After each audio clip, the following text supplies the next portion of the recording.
Assalamualaikum teman-teman semuanya. Kami dari kelompok 3 Teori Komunikasi kelas A1. Di sini kami akan mempresentasikan perihal bab 7 yakni tentang hubungan. Sebelum kita mulai presentasi, alangkah baiknya kita perkenalan dulu ya. Perkenalkan, nama saya Rahmawati Herini Putri. Nama saya Prayoga Putra Pratama. Nama saya Dinda Agustina Rizky Insani. Halo, nama saya Lydia Elzainira. Nama saya Anis Nur Hayati. Nah, teman-teman udah kenal semua kan? Sekarang kita lanjut aja. Kita mulai presentasi sebagai berikut.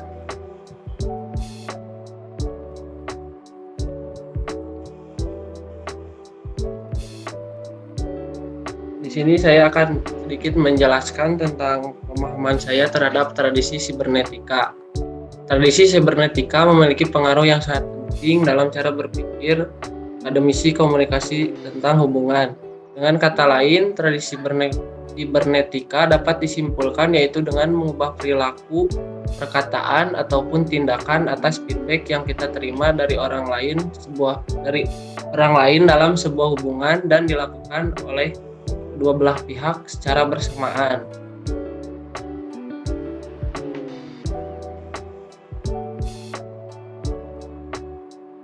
Ada dua tipe pola yang penting bagi Palo Alto Group.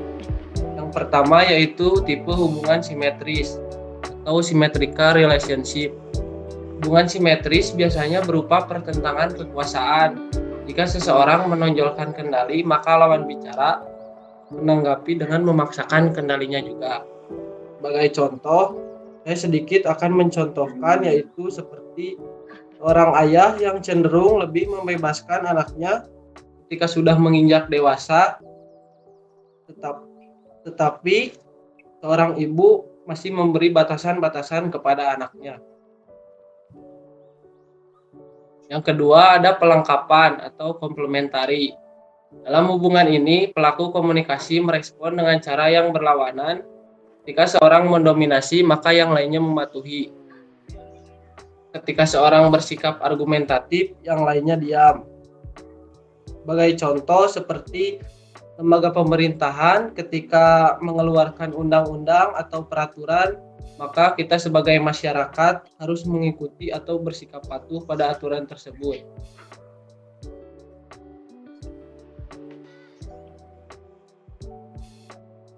Selain itu, ada penelitian mengenai kendali hubungan dan pertukaran perlengkapan.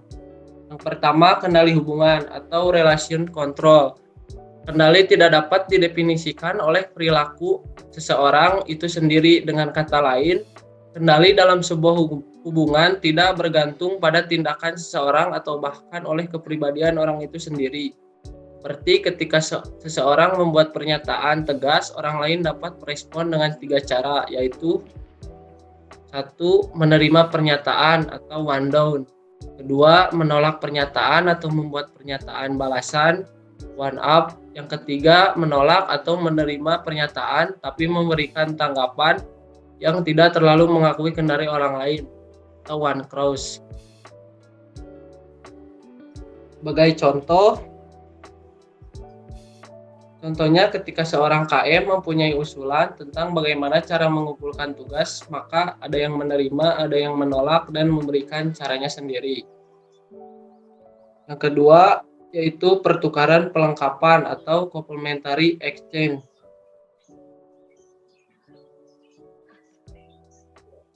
Situasi ini terjadi ketika seseorang memberikan sebuah pesan one up dan lawan bicara menanggapinya dengan one down.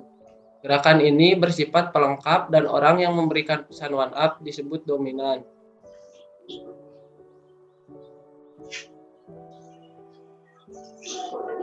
Sebagai contoh, ketika ada penerimaan mahasiswa baru, maka pihak kampus akan mengadakan kegiatan mapling dan mahasiswa baru akan mengikutinya. Sekian penjelasan dari saya, selanjutnya akan dilanjutkan oleh Adinda. Terima kasih.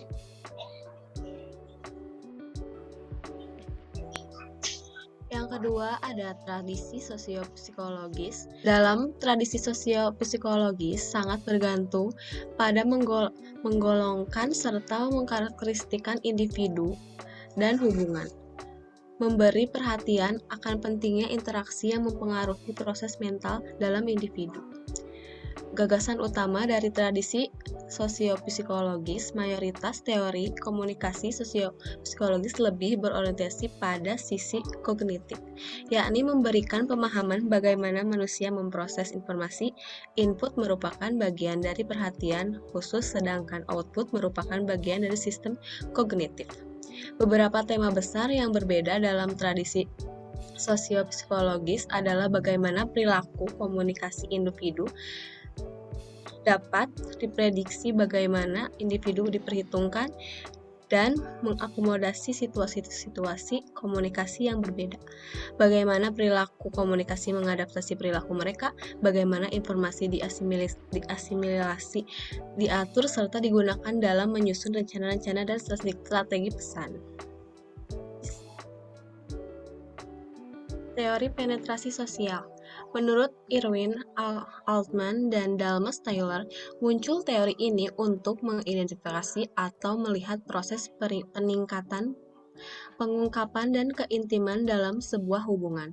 Dengan kata lain, teori penetrasi sosial merupakan teori yang membahas tentang bagaimana proses komunikasi interpersonal, bagaimana dalam proses hubungan dengan orang lain terjadi berbagai proses gradual, semacam proses adaptasi antara pelaku komunikasi.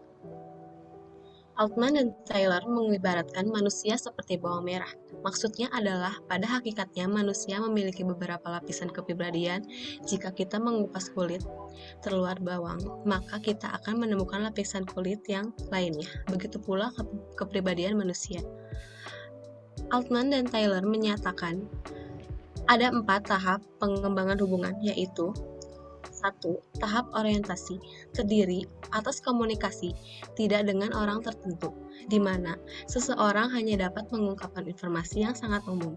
Contohnya, pemerintah memberikan informasi terkait kenaikan harga BBM yang melambung tinggi.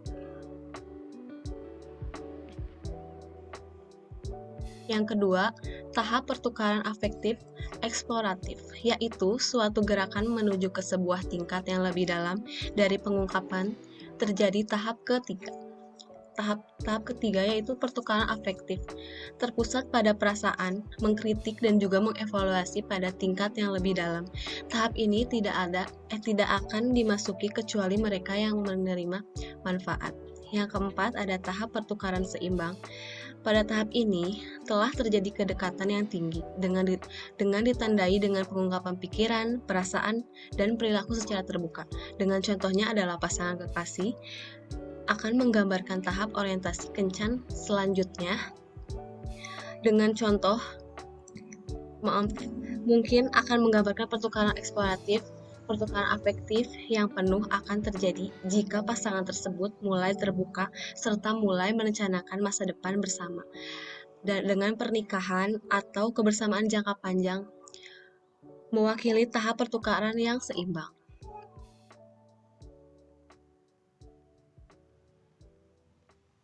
Selanjutnya akan dilanjutkan oleh rekan saya adalah Lydia Elza. Silakan Lydia. Ya, terima kasih. Yang ketiga ada tradisi sosiokultural. Dari teori-teori sosiopsikologis ke teori sosiokultural, kita melihat sebuah pergeseran yang dramatis dari sebuah penekanan pada individu ke penekanan pada interaksi dan fokus pada tipologi penjelasan proses. Pertama, kita akan melihat sebuah teori pengelolaan identitas yang membantu kita melihat bagaimana hubungan dapat memperoleh identitas melalui komunikasi. Teori pengelolaan identitas. Teori pengelolaan identitas yang dikembangkan oleh Tadeusz Luthot, Imahori, dan Willem R. Chupat menunjukkan bagaimana identitas terbentuk, terjaga, dan berubah dalam hubungan. Ketika membentuk identitas, sebuah hubungan perbedaan budaya sebenarnya terlihat jelas dan mereka akan menemukan diri mereka terlibat dalam komunikasi interkultural ketika mereka mempertimbangkan aspek-aspek budaya dari hubungan mereka. Teori pengelolaan identitas ini banyak menjelaskan tentang hubungan di mana perbedaan budaya sangat penting dan jelas. Di sini negosiasi bukan hanya mengenai apa yang pasangan inginkan untuk diri mereka dan untuk hubungan itu sendiri, walaupun hubungan ini selalu menjadi bagiannya, tetapi tentang dukungan atau ancaman terhadap identitas budaya itu sendiri. Ada beberapa potensi bagi ancaman rupa atau identitas yang berhubungan dengan kebudayaan karena identitas budaya seringkali besar dalam hubungan tersebut. Yang pertama ada salah satu pasangan akan merasa terbatasi atau tersudutkan ke dalam bentuk-bentuk budaya tertentu dan tidak diterima sebagai seseorang yang utuh dan kompleks. Yang kedua, ada pasangan kadang menemukan atau merasakan bahwa nilai-nilai budaya mereka diabaikan. Dan yang ketiga, dalam negosiasi, identitas interkultural adalah tekanan atau dialektika antara mendukung rupa sendiri dan rupa orang lain. Dan yang terakhir, ada pasangan interkultural kadang mengalami sebuah tekanan antara ingin menegaskan sebuah nilai budaya rupa positif, tetapi tidak ingin menghalangi atau membatasi rupa negatif.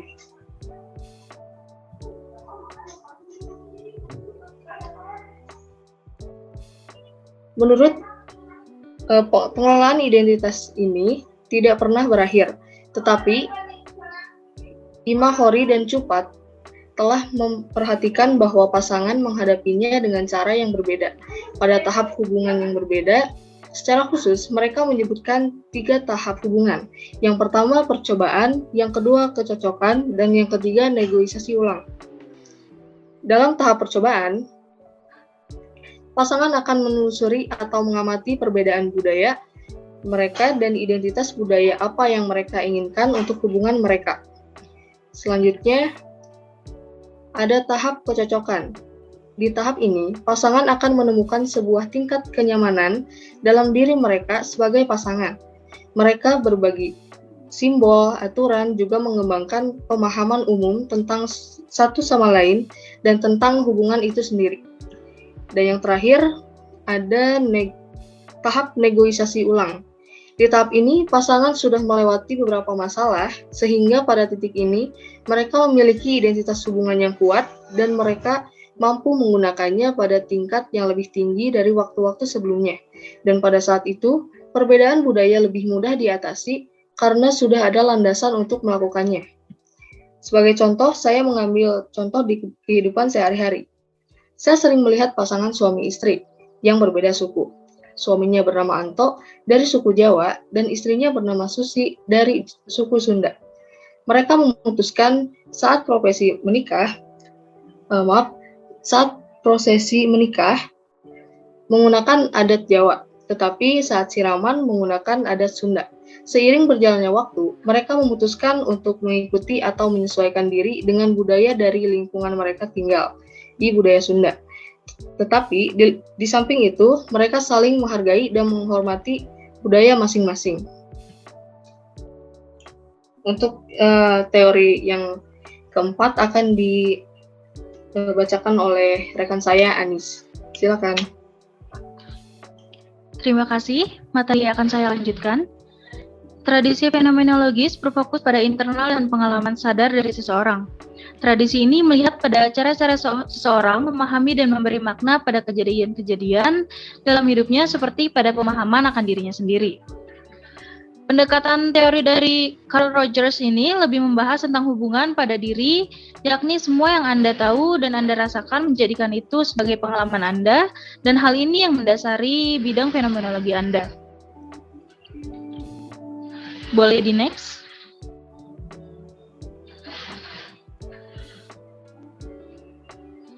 Terima kasih.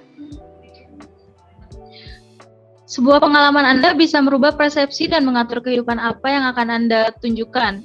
Ketika diri Anda berkembang, ada 2 pilihan, yakni saat Anda ingin mencari otonomi dan pertumbuhan pada diri, dan yang kedua, Anda menginginkan kehidupan yang tetap sesuai pola. Seseorang yang sehat mampu meraih keduanya, yakni kehidupan yang teratur dan hidup yang terus bertumbuh. Namun, ketika Anda merasa bingung atau atas diri Anda akan mengalami kehilangan harmoni atau hilangnya ketetapan pada diri. Dengan kata lain, apa yang Anda lakukan, Anda alami dan Anda rasakan tidak akan seimbang. Ketika itu terjadi, diri Anda membutuhkan hubungan baru untuk menjadikannya seimbang. Sebab, tingkatan harmoni yang Anda alami itu tergantung dengan siapa Anda berkomunikasi. Hubungan tersebut sejalan dengan hubungan yang sehat yang digambarkan dalam 10 sifat.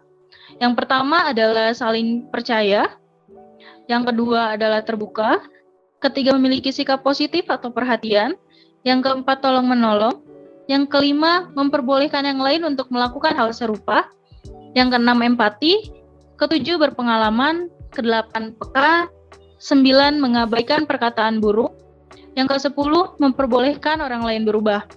Dalam hubungan yang asli, kita dapat mengakui dan menghargai perbedaan pendapat sambil menunjukkan rasa empati. Setelah itu akan terjadinya pertumbuhan yang dilahirkan oleh suatu hubungan yang akan mempengaruhi siapa diri Anda.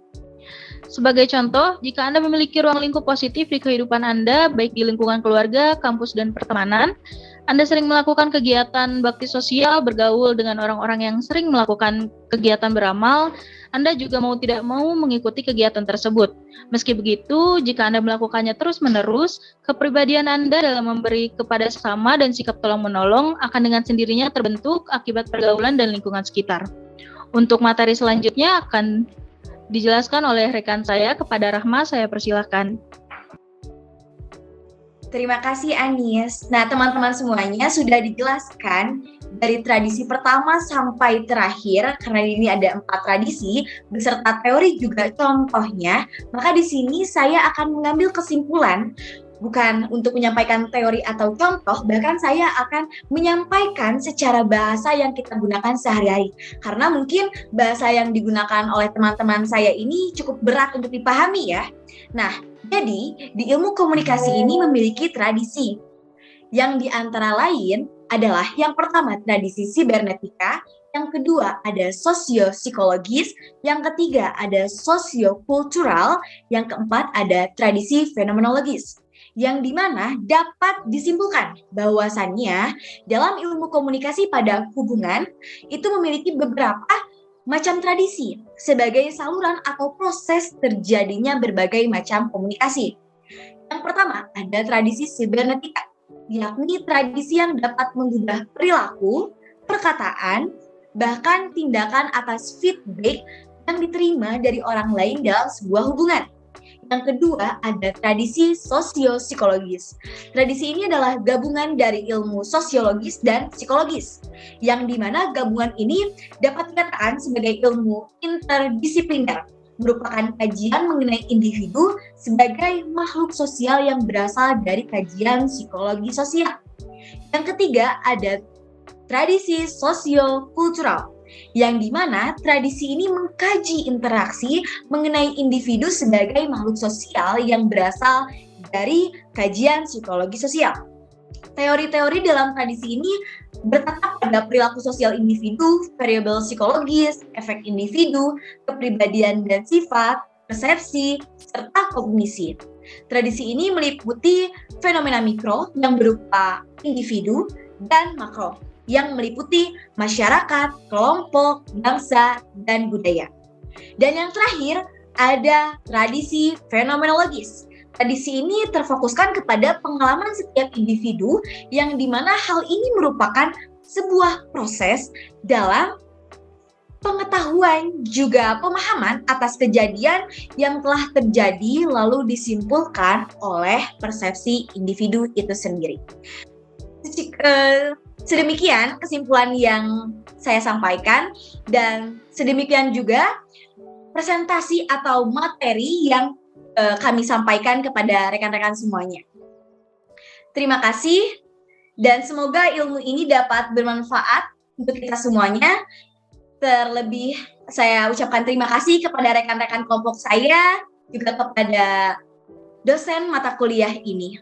Semoga kita semuanya sehat selalu dan senantiasa ada dalam lindungan Allah Subhanahu wa taala. Terima kasih. Wassalamualaikum warahmatullahi wabarakatuh.